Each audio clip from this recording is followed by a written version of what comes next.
এটা কি মাস চলে জানো? কি মাস? এটা চলে হচ্ছে ভাদ্র শেষের দিকে, কি ভাদ্র মাস। তো বর্ষা দেখে মনে হচ্ছে যে অবস্থা, ফুল বর্ষায় রয়েছে, তাই না? হ্যাঁ।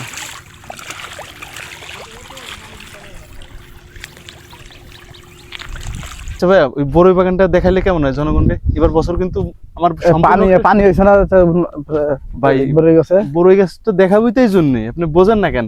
এবার বছর যে অবস্থা, ঠিক আছে, এবার বছর যে অবস্থা, মনে করেন যে অনেক বড়ই বাগানই ধরা খেয়ে গেছে। হয়তো সব বাগানে যে দেখাইতে পারবো না, কিছু কিছু বাগান দেখবেন গাছ হলুদ হয়ে গেছে, ঠিক আছে, বড়ই কিন্তু ধরার সময় চলে আসছে, প্রায় ফুল চলে আসবে, আর বেশি চলো দর্শকদের দেখাই। চলো।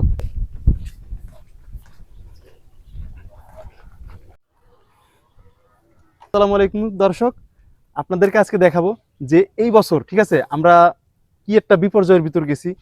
কৃষি কিন্তু একেবারে ক্ষতিগ্রস্ত, অনেক অনেক ফসল হয় নাই। তার মধ্যে একটা ফসল আপনাদের দেখাবো। এই দেখেন বড়ই বাগানটা, ভাই দেখতে পাচ্ছেন? দেখেন, দর্শকদের দেখান গাছের সাইজগুলা। এখন চলে কি মাস? ভাদ্র মাস, আশ্বিন কাতি, আর মাত্র মানে 1-1.5-2 মাস আছে। এর মধ্যে গাছগুলায় ফুল আসার দরকার ছিল। একটা গাছে সর্বনিম্ন 5 থেকে 10 কেজি বড়ই হবে, সর্বনিম্ন, মানে যদি নাও হয়। কিন্তু সেখানে দেখেন গাছই নাই। তাহলে এবার বড়ইয়ের অবস্থাটা কি হবে আপনারাই বলেন। এটা হচ্ছে এই বছরের গাছ লাগানো যাদের, কারণ এবার ভারী বর্ষণের কারণে এই অবস্থা হয়েছে, ঠিক আছে। আর পানি কি আবার বাড়ার সম্ভাবনা আছে? নাই পানি, পানি এটা আসলে আল্লাহ জানে। আবহাওয়াটা তো আর বৃষ্টি নিয়ে, মেঘ নিয়ে কিছু বলতে পারে, বর্ষা নিয়ে তো আর হয়তো কিছু বলতে পারে না, আর আমি জানিও না। তো না জেনে কোনো মন্তব্য করা আমার মনে হয় না ঠিক হবে, ঠিক আছে।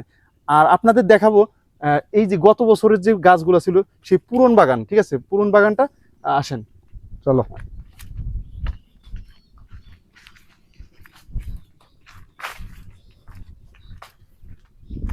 ভাইয়া, এই পাশে তো পানি।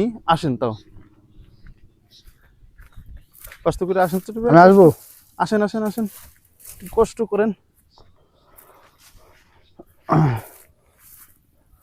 দর্শক, পানি কিন্তু এই বড়ই বাগানে উঠছে, ঠিক আছে। দেখেন আপনারা একটু, ঘাসগুলা কিন্তু শুধু যে বিষ মেরে যে মারছে তা না, ঠিক আছে। বর্ষার কারণেও যে পানি বেঁধে গেছিল, এই কারণেও মরছে, ঠিক আছে।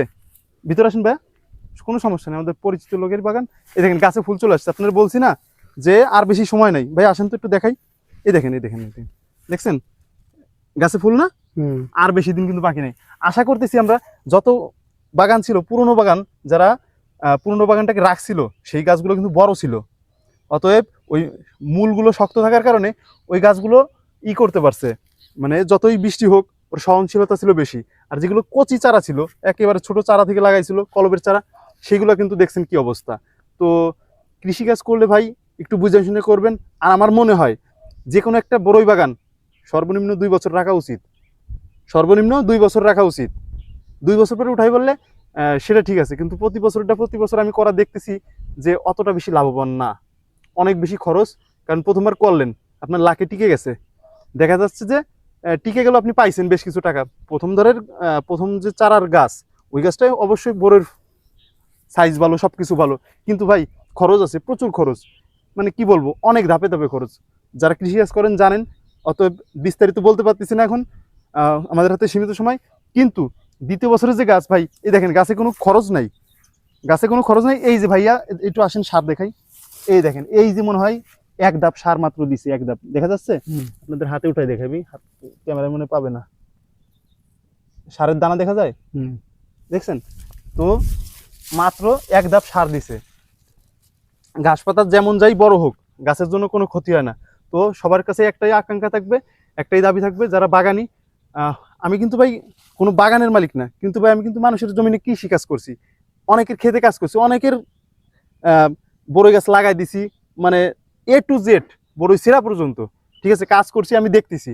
হয়তো বলতে পারেন ভাই আপনার জমি নেই, জাতি নেই, আপনি নিজে করেন নাই কখনো, এই ফালতু জ্ঞান দিতে আইছেন কেন? ভাই আমার মাথায় যদি একটা ভালো বুদ্ধি থাকে, ইসলাম বলে কি জানেন? ইসলাম বলে যে সেটা অন্য কাউকে জানাও, সে মানুক বা না মানুক সেটা কোনো বিষয় না। তো আপনাদের উদ্দেশ্য বললাম, মানবেন কি না মানবেন এটা আপনাদের সম্পূর্ণ ব্যক্তিগত বিষয়। তো ভাইবা দেখেন, আমার কথা যদি সঠিক মনে হয় সেটা মানবেন, আর যদি মনে হয় যে না, আপনার বিবেকে আমার কথাগুলো ধরতেছে না, কিংবা ভুল মনে হচ্ছে, তাহলে দরকার নাই। আর আমার ভিডিওটা কেমন লাগলো আপনারা অবশ্যই কমেন্ট করে জানাবেন। আসসালামু আলাইকুম।